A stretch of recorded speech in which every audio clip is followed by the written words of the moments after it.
back to the daily grind, and shout out to the full-time patrons. Make sure to hit subscribe if you're new and hit thumbs up if you're not a baby back bagel biting bitch boy, cause you know what time it is. It's full time. MMA. And now it is time to break down the main portion. Oops, I don't know why that check mark was over David Zawada's head. Oh yeah, I do. It's because I was just breaking down the prelims, and I picked Alex Morono to win in the main event of the prelims, so you guys just got a spoiler. Of course, you guys, if you are interested in seeing my prelim predictions, you guys can make sure you check out the Full-Time MMA Dojo over on patreon.com/fulltimemma, which is where also there's changes coming to the channel. This might be your first time hearing about this, actually. We're going to be scaling back on a lot of the YouTube content we've been doing, really just a lot of the MMA content. I've pretty much got another job, and between my two jobs now, I don't have as much time to dedicate to covering MMA, creating content. It was really taking a lot of my time, and it's really, you know what I'm saying? It's a fun thing to do, but it's definitely not anything near a career, you know what I'm saying? Anything like that. So I don't have as much time just to kind of dedicate to this hobby. So what we're going to be doing is scaling back on the channel. We're going down to 2 shows a week on YouTube. We will be doing a show every Tuesday and every Friday. And then also we're going to do a bonus episode every Thursday for the Patreon family. And of course, we'll keep breaking down the fights as normal with these main card predictions and the full predictions over on Patreon. So salute to the family, and respect to everybody that's rocking with me as we go through these changes. Now, let's get into the first fight of the UFC Beijing main card. The main event of this card is, of course, going to be a rematch between King Kong and Godzilla. No, I'm just kidding. A rematch between Curtis Blaydes and Francis Ngannou. Man, this is going to be, I believe, an epic fight. And I know you might call me a fool, because you know the saying, fool me once, shame on you. Fool me twice, shame on me.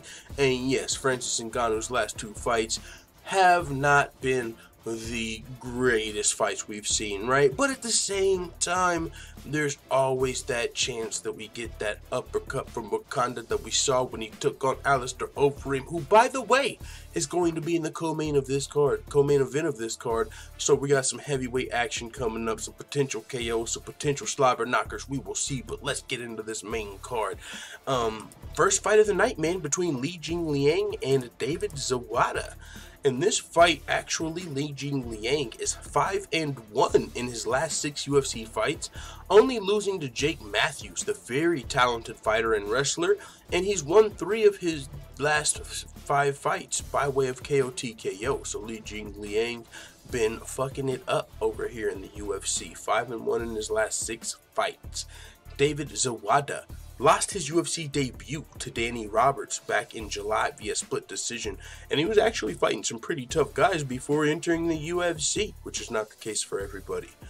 This is a pretty tough fight for me to call, because Li Jingliang has been fighting and beating guys in the UFC and also fighting at home, but David Zawada fought to a split decision with a very tough Danny Roberts.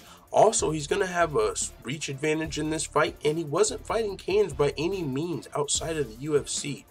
I'm going to give the edge to Li Jingliang in this fight, but I'm definitely not super confident because David Zawada is talented.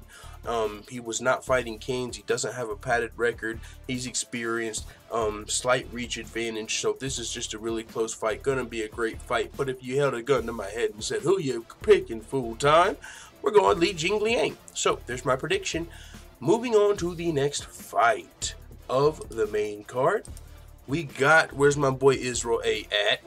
Dear penis, I don't think I like you anymore. My bad, you guys, anybody know that song?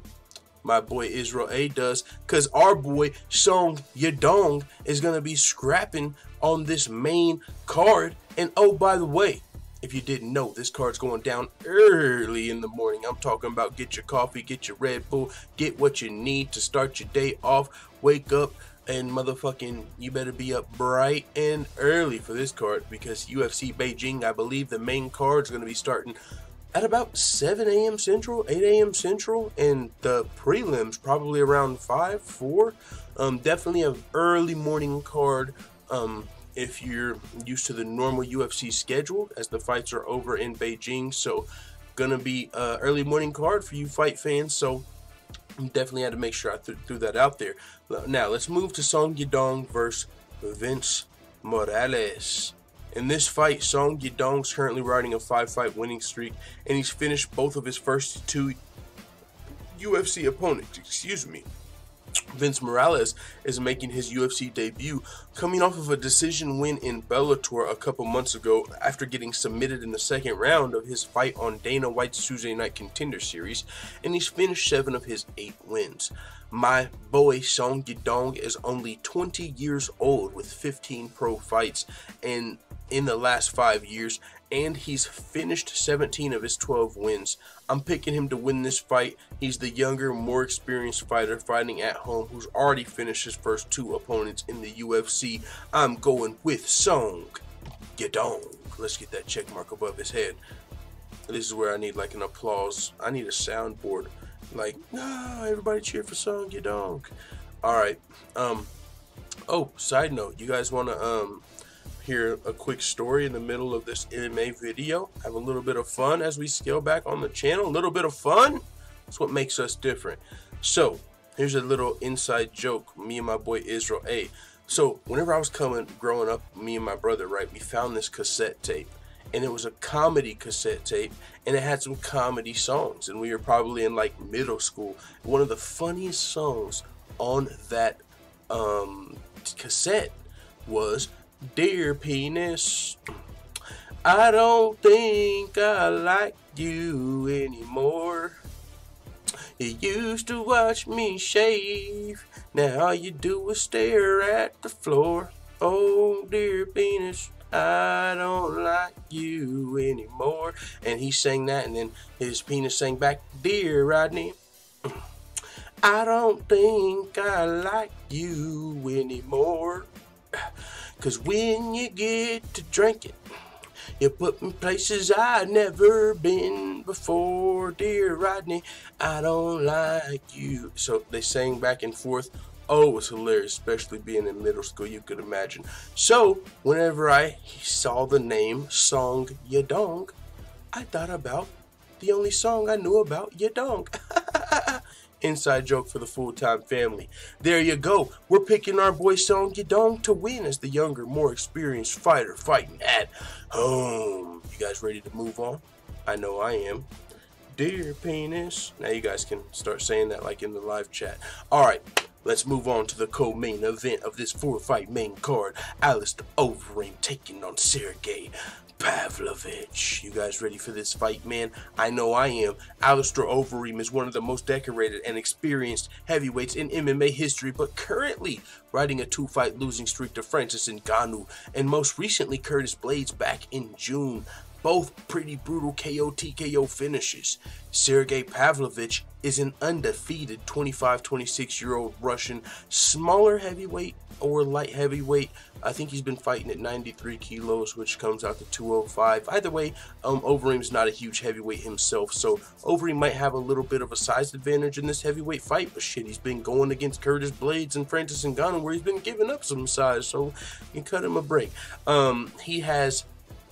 Sergey Pavlovich, that is, has finished 9 of his 12 wins, but he hasn't, of course, fought anybody with the experience or resume of Alistair Overeem, who's about 12 years his elder.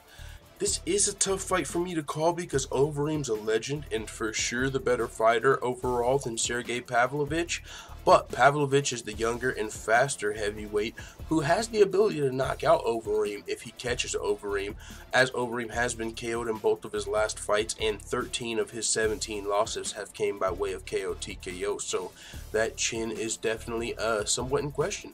I'm going to be giving the edge to Alistair Overeem, who I think should win this fight as long as he can avoid being knocked out by the younger, less experienced fighter who, unlike Overeem's last 2 opponents, shouldn't have a huge size advantage on him coming into this fight.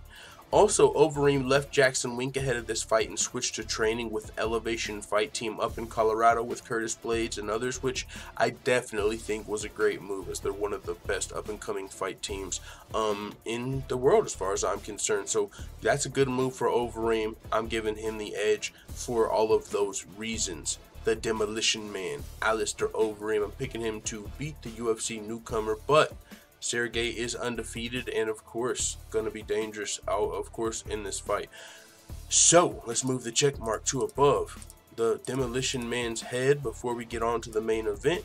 And you might be saying, why are you moving the check mark? It's just because we had to change, you know, the UFC's website changed, and so we're not able to get the same fight card graphics we used to get to make our just regular X's. So this is for the people who are just kind of fast forwarding to see my predictions, if those people are out there, because you know we don't have the most technical breakdowns over here at Full Time MMA. We're more casual fans. You know, we're a hardcore fan, but we're not the technical fans. You know what I'm saying? I'm not over here like breaking down the fights from a fighter's perspective. You know what I'm saying? I'm not slick with it like that. I'm more just of a fan. So I'm breaking it down as in like not even the story of the fighter, you know, like, but just the resume, who I'm predicting to win the fight, the level of competition and stuff like that. I can't give you the, you know, who's got the better check left hook and who's gonna have, you know what I'm saying? That's not where we're coming from. But hey, we've had some pretty solid success with our predictions, so we'll take it.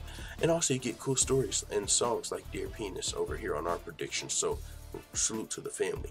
Now, let's move to the main event of the evening between two top-ranked heavyweights in the world, Curtis Blaydes and Francis the Predator Ngannou. Holy smokes, this is going to be a great fight. I don't care what happened in Francis Ngannou's last two fights. I'm still ready for this one. And hey, I think that's what's going on with the flyweight division. I fucking hate to say it. I hate to kind of admit it, because you know what, man? I do respect the flyweights and think there's some great fucking 125-pound fights. I love the flyweight division. And I disagree when people say, oh, they're too small. That's why I don't like the flyweight division. I disagree with that.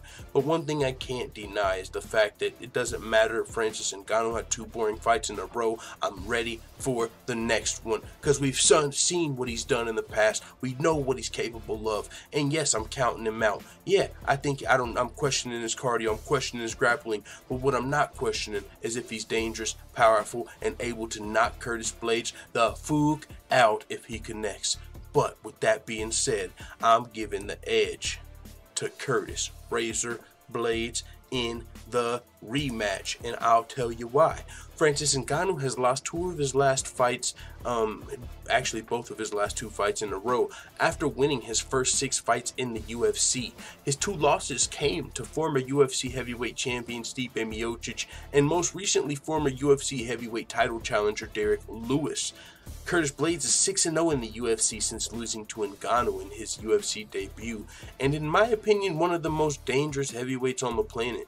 He's got great wrestling skills, and he's done nothing but work on rounding out his game and improving his overall fight game with one of the best up-and-coming fight teams in the world, Elevation Fight Team, training with Alistair Overeem ahead of this fight. Super experienced striker. They've been training together. I love that combo. I for sure am giving Curtis Blaydes a huge grappling and cardio advantage coming into this fight, and I think he should win as long as he doesn't get knocked out by the very powerful and still dangerous Francis Ngannou, who did win their first fight.